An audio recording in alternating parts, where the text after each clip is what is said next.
Math with Sensei में आपका स्वागत है दोस्तों, और मैं हूं आपका सेंसेई।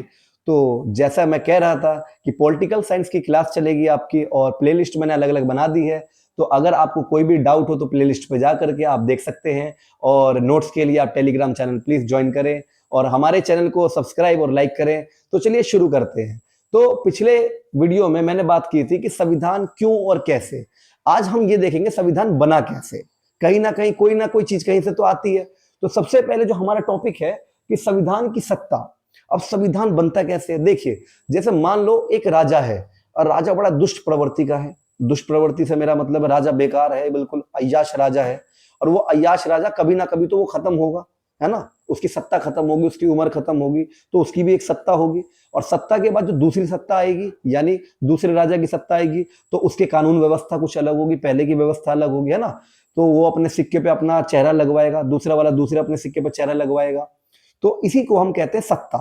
तो संविधान की सत्ता क्या है कि जब लोगों की या जनता की सरकार बनी, जिसे हम लोकतंत्र कहते हैं, डेमोक्रेसी कहते हैं, तो उसमें क्या हुआ कि डेमोक्रेसी चलनी चाहिए हमेशा, है ना।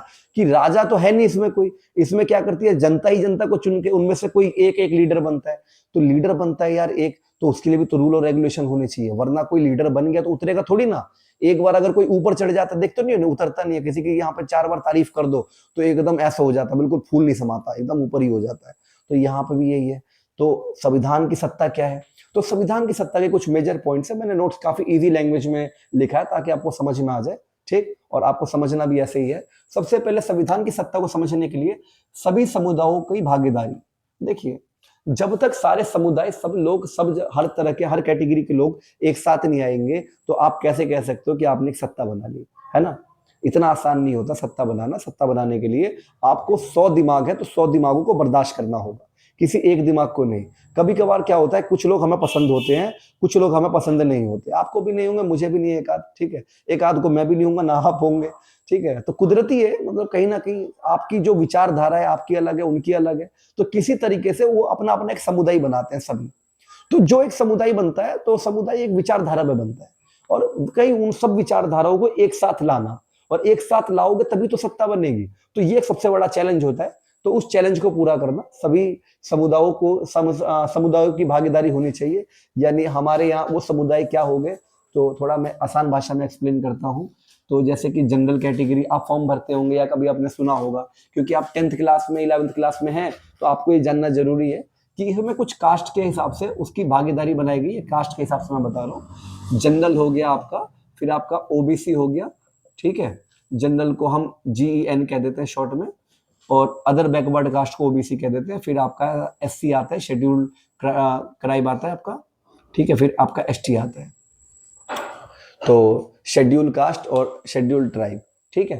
तो जनरल में क्या है, सबसे पहले मैं शुरू कर देता हूं एक बार और, कि जनरल कैटेगरी और ओबीसी और SC और ST, ये 4 कैटेगरी बनती है समुदाय के आधार पर। तो जो जनरल कैटेगरी होती है, इसमें अधिकतर लोग जो होते हैं वो ठीक ठाक अमीर बैकग्राउंड, मतलब ऐसा कहा गया है कि ये इतिहास में शुरू से ठीक रहे हैं, यानी ऊंचे कास्ट वाले लोग। और उसके बाद ये अपर कास्ट वाले लोग हो गए, है ना, जैसे ब्राह्मण, राजपूत, या अगर हम मुस्लिम में बात करें तो उसमें क्या कहते हैं, खान, पठान, या और भी जो भी, मतलब किसी भी एक समुदाय के अंदर वो सबसे ऊपर माना जाता है, वो जनरल में आ गया। दूसरा वाला अदर बैकवर्ड कास्ट, जो थोड़ा सा मतलब पिछला वर्ग है ना, ज्यादा मतलब उनकी संख्या है नहीं, संख्या उनकी कम है, हाँ कास्ट है पर संख्या कम है, तो अदर बैकवर्ड कास्ट में आ गया।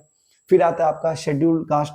तो शेड्यूल कास्ट में आते हैं जो बहुत समाज के लिए क्या कहते हैं काम करते हैं, हालांकि समाज के लिए बहुत बेहतर काम भी करते हैं, झाड़ू लगाना, यानी समाज को साफ रखना, कूड़ा वूड़ा इधर उधर देखना। तो कहीं ना कहीं मतलब ये काम के आधार पे ही कास्ट सिस्टम बना था, तो उसके हिसाब से शेड्यूल कास्ट कह दिया गया इन्हें, ठीक है। तो ये क्या कहते हैं, समाज में छोटे मोटे काम करते हैं, ठीक है, और उसके हिसाब से ही ये कास्ट बने हैं काम के आधार पर, ठीक है। फिर आपका ST आता है, शेड्यूल ट्राइब, यानी जो आदिवासी वगैरह जो लोग हैं, जंगल में रहते हैं, प्राकृतिक में ही रहते हैं। तो ये 4 कास्ट के आधार पर ये समुदाय बनाए गए, और वो अलग अलग समुदाय, हर एक रिलीजन में, हर एक मतलब धर्म में अपना एक समुदाय, मतलब वो एक है तो समुदाय, उस समुदाय के अंदर भी वर्गीकरण है। उन सभी वर्गीकरण को एक साथ लाना, ये संविधान के लिए एक चैलेंज होता है, तभी एक सत्ता पूरी कंप्लीट होगी। दूसरी बात है इसमें विचार विमर्श एवं सहमति पूर्वक, ठीक है, निर्णयों पर बल। विचार विमर्श का मतलब है सलाह करना, और सलाह करने के बाद मतलब सब एक साथ बैठेंगे, सब एक साथ बैठने के बाद जो एक बेहतर फैसला होगा वही फैसला लिया जाएगा। देखो कभी कभार क्या होता है कि हमें सामने वाला गलत लगता है, सामने वाले को हम गलत नहीं लगते हैं, ठीक है। तो हाँ, अक्सर ऐसा भी होता है कि मान भी लेते हैं हम सामने वाले को गलत। तो जब भी अगर आपको लगे कि सामने वाला गलत है या हम गलत है कुछ भी, तो बैठ के बात करने से मैं कहता हूँ मिसाइलें बड़ी बड़ी यहाँ पे लड़ाई बड़ी बड़ी युद्ध रुक जाते हैं। तो ये तो बात करने में क्या है, विचार विमर्श कर लेते हैं आपस में, तो एडवाइस एक दूसरे की ले लेते हैं, तो कहीं ना कहीं वो भी ठीक होता है किसी एक पॉइंट पे, कहीं ना कहीं हम भी ठीक होते हैं किसी एक पॉइंट पे। तो बीच का जो एक फैसला निकलता है कि दोनों की सहमति से ये बात बिल्कुल ठीक है, वो भी संविधान इस पर बल डालता है। संविधान कहता है कि नहीं, सबकी इसमें भागीदारी होनी चाहिए, सबकी सलाह लेनी चाहिए। ऐसा नहीं भाई एक कोई कह देगा, ऊपर वाले कह देंगे कि नहीं भाई ये काम होगा होगा तो होगा ही, नीचे वाले उसके खिलाफ हैं, तो ये नहीं होना चाहिए, वो ना एक साथ होना चाहिए सब। फिर तीसरी बात आती है प्रतिनिधि। तो देखिए प्रतिनिधि करना, प्रतिनिधि प्रतिनिधि का मतलब है कि उनमें से कोई एक जो है लीड करेगा। तो देखिए जब कुल मिलाकर क्या है कि सब लोगों में अलग अलग एबिलिटी होती है। कुछ लोगों में ऐसी एबिलिटी होती है कि बेधड़क बोल लेते हैं ना, और कुछ लोगों में ऐसी एबिलिटी होती है कि बात तो बिल्कुल सही होती है और वो बात भी अच्छी बताते हैं, लेकिन वो बात अपने मन में रख लेते हैं और उनको बताते हैं जिनके साथ बात कंफर्टेबल वो हो जाते हैं, है ना। जैसे हम कहते हैं इंट्रोवर्ट पर्सनैलिटी, एक्सट्रोवर्ट पर्सनैलिटी, तो ये दो टाइप की अलग अलग पर्सनैलिटी है। मतलब जो कुछ बातें इंसान अंदर रख लेता है और कुछ लोग अपनी सारी बातें सबको बता देते हैं।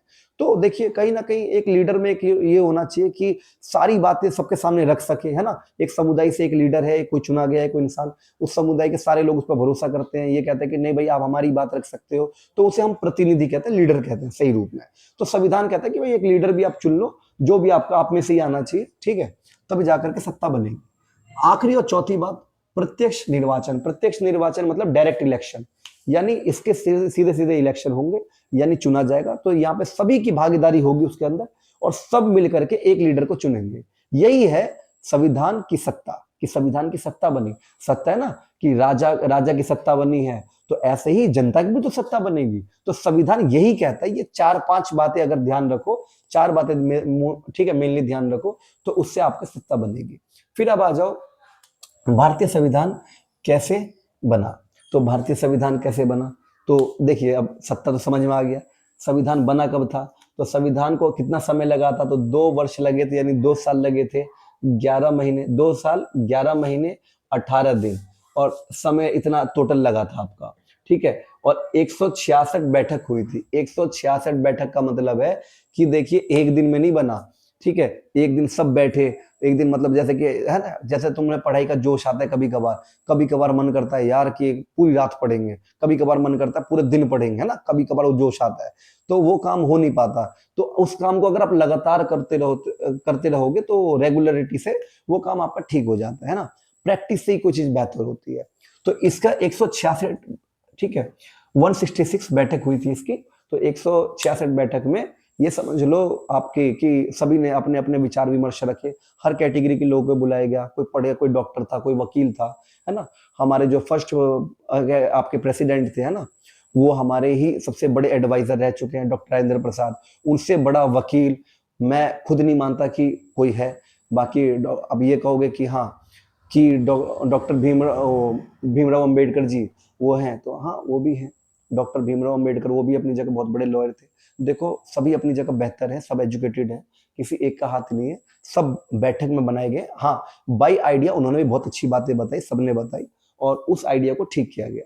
फिर क्या है, वो डेट क्या थी, 26 नवंबर आपका 1949, ये डेट मतलब इतना, इसके बाद मतलब ये लगा था आकर के भारतीय संविधान को 26 जनवरी 1950 में लागू किया गया था। बन तो गया था इसमें, अब क्योंकि साल खत्म होने वाला था, तो साल खत्म होने पर थोड़ी ना कोई चीज लागू करते हैं, तो कब लागू करते हैं, है ना, नए सिरे से लागू करते हैं। तो 26 जनवरी जो हम मनाते हैं, हमारा कॉन्स्टिट्यूशन डे, है ना, कि गणतंत्र दिवस, वो हम इस खुशी में मनाते हैं कि हमारा संविधान लागू हुआ था हमारे देश का, ठीक है। अब देखो संविधान का आइडिया कहां कहां से लिया गया, तो संविधान का आइडिया कैसे लिया गया, इस बात पर थोड़ा गौर करना। संविधान किसी एक मतलब चीज से नहीं बना, है ना, एक जगह से आप नहीं ले सकते। जैसे एग्जाम्पल के लिए, मैं उदाहरण के लिए समझा रहा हूं कि आपको एक अच्छा आइडिया लेना है कहीं से किसी चीज पे, तो आप ना कम से कम 10 जगह जाके घूमो। जब 10 जगह घूमोगे तब जाके आपको कहीं ना कहीं उन 10 जगह से एक एक चीज काम की मिल जाएगी, है ना। यहां से ये काम की मिल गई, वहां से वो काम की मिल गई, है ना। बुराई किसी जगह में नहीं होती। आपको क्या करना है, वहां जाना है और उस जगह से एक अच्छी बात ले लेनी है। हमारे देश ने भी ऐसे ही कर रखा है।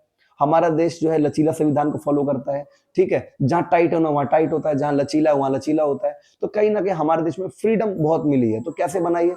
तो कुल मिलाकर के भारत का जो खुद का आइडिया था, यानी है ना, हमारे लोगों का, हमारे नेता का, हमारे जितने भी बड़े बड़े लीडर्स थे, उनका जो खुद का आइडिया था वो 75% था। 75% हमारा खुद का आइडिया है, अपना आइडिया, कि स्वदेशी आइडिया। अब 25% का क्या करें? ले तो 100% भी सकते थे, लेकिन हमने कहा कि नहीं यार, 100% अपना दिमाग वो नहीं लगाना। जो डेवलप्ड कंट्री है ना, जो विकसित देश है, हम विकासशील हैं, वो विकसित देश है। तो जो विकसित देश है वहां जाकर के, वहां के घूम करके, है ना, वहां से जो बेहतर बात है, क्योंकि वो विकसित है तो उन्हें कोई आइडिया ही तो बेहतर बनाती है ना। तो उस बात को अपने में लागू करना, ये भी तो एक अच्छी बात है। तो हमने यही करा। हमने क्या करा, 25% हिस्सा उनके देशों से लिया, और कुल मिला के कितने देशों से लिया? 5 देशों से लिया। कौन कौन से हैं? सबसे पहले अमेरिका। तो अमेरिका क्या कहता था? तुम कौन हो? हम क्या कहते हैं? तू कौन है बे? तो ठीक है। तो सबसे पहले आपका अमेरिका से मैं शुरुआत करता हूं, ये खापे मैंने लिख दिया आगे पीछे। तो अमेरिका से क्या लिया गया? तो अमेरिका से लिया गया मौलिक अधिकार और न्यायपालिका, स्वतंत्र और उपराष्ट्रपति। ये 4 चीजें ली गई, मैंने पॉइंट्स बना दिए। देखिए मौलिक अधिकार क्या है, जिसे आप कहते हैं ह्यूमन राइट्स, है ना। मौलिक अधिकार, ह्यूमन राइट्स आपने सुना होगा चिल्ला चिल्ला के, कि मैं कहता हूं कि एक आदमी ने एक औरत को कुछ नहीं कहा, लेकिन एक औरत थप्पड़ मार सकती है, कुछ ऐसा कर सकती है। तो वैसे तो मैं आजकल देख रहा हूँ ऐसे ही हो रहा है, नीले ड्रम वाला केस हो रहा है ना। तो आजकल तो बच के रहना है। मर्दों के लिए भी संविधान में जगह है, ऐसा नहीं है कि नहीं है। लेकिन क्या होता है कि ये समाज की एक ऐसी मेंटेलिटी बन जाती है कि मेल के साथ कोई खड़ा नहीं होता। मेन मेन बात ये है।